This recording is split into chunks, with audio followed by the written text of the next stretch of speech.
Many people snore when they sleep. Often, they may not even know they are snoring. Let's turn on the lights and see where the snoring is coming from.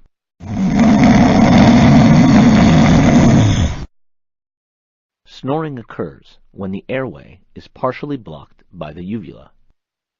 The lungs need to inhale harder to make up for the reduction in how much air is getting into the body.